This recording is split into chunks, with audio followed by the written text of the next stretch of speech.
Au nom du Père et du Fils et du Saint-Esprit. Amen. Ô Seigneur, envoie ton esprit et tout sera créé et tu renouvelleras la face de la terre.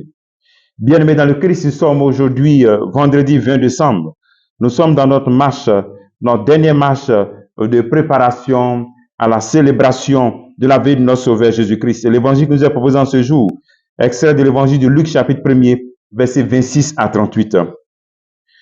Au 6e mois d'Élisabeth, l'ange Gabriel fut envoyé par Dieu dans une ville de Galilée appelée Nazareth, à une jeune fille vierge, accordée en mariage à un homme de la maison de David, appelé Joseph.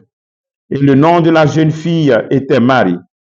L'ange entra chez elle et dit, « Je te salue, comblée de grâce. Le Seigneur est avec toi. » À cette parole, elle fut toute bouleversée et elle se demandait que pouvait signifier cette salutation. L'ange lui dit, « Sois sans crainte, Marie, car tu as trouvé grâce auprès de Dieu.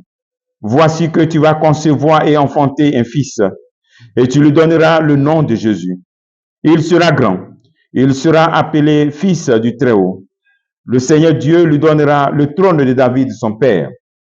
Il régnera pour toujours sur la maison de Jacob, et son règne n'aura pas de fin. » Marie dit à l'ange, « Comment cela va-t-il se faire, puisque je ne connais pas d'homme? » L'ange lui répondit, « L'Esprit Saint viendra sur toi. La puissance du Très-Haut te prendra sous son ombre. C'est pourquoi celui qui va naître sera saint.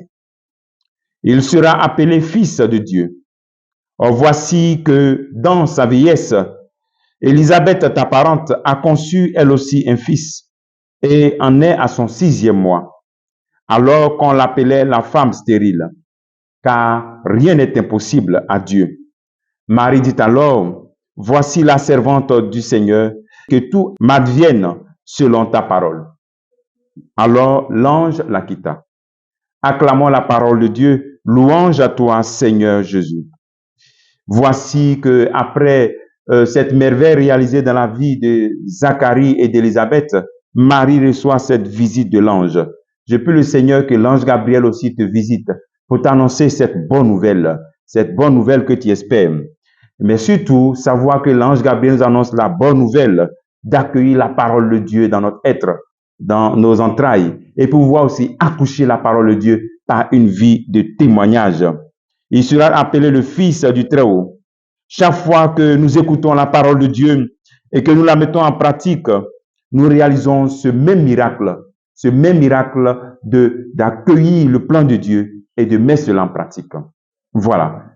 Le deuxième appel, de la même manière que l'ange visite Marie, il y a aussi dans l'histoire du salut des femmes qui ont reçu cette visite, cette mission de donner naissance à un enfant qui aura une mission particulière.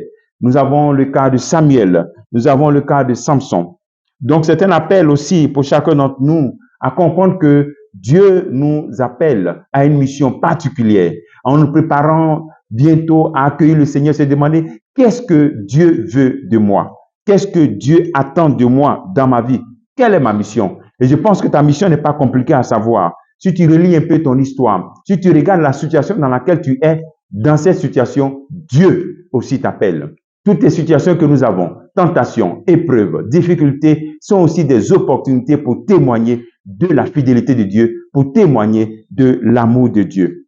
Ne crains pas, Marie. Alors donc, ne crains pas toi aussi, comme l'ange dit à Marie, ne crains pas d'accomplir cette mission que tu ressens au fond de ton cœur. Ne te pose pas 10 000 questions, parce que lorsqu'une mission vient de Dieu, Dieu même t'aide à accomplir cette mission. Quand tu te poses 10 000 questions, c'est comme si c'est toi-même qui dois accomplir cette mission. Mais cette mission ne vient pas de toi. Elle vient de Dieu. Donc, dis comme Marie, voici la servante du Seigneur, que tout se fasse pour moi selon ta parole. Voici la parole de foi, la parole d'accomplissement, la parole d'obéissance, la parole de réalisation du projet de Dieu dans notre vie.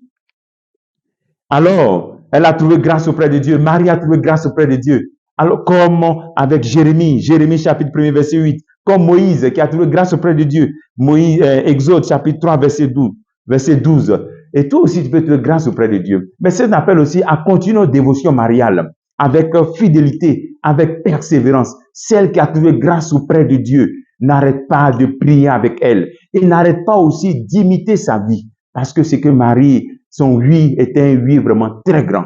N'arrête pas de prier ton rosaire et d'imiter les valeurs de sa vie, d'obéissance. Elle sent que Dieu lui dit quelque chose, elle le fait. Tu vas à la messe, on dit une parole, le prêtre fait l'homélie, ça te concerne, tu y appliques. Aussitôt, la spiritualité de l'aussitôt, j'entends, j'accomplis. Que le Seigneur nous donne cette grâce au cours de cette journée d'avoir cette attitude de Marie. N'aie pas peur, sois sans crainte.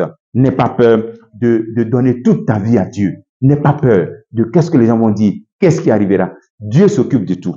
Comme travail tu peux faire en ce jour, tu peux contempler ce qui te fait peur dans ta vie et puis te dire, Seigneur, je n'ai plus de crainte quand je marche avec toi. Je suis avec la Vierge Marie. Que le Seigneur te bénisse au nom du Père et du Fils et du Saint-Esprit. Amen.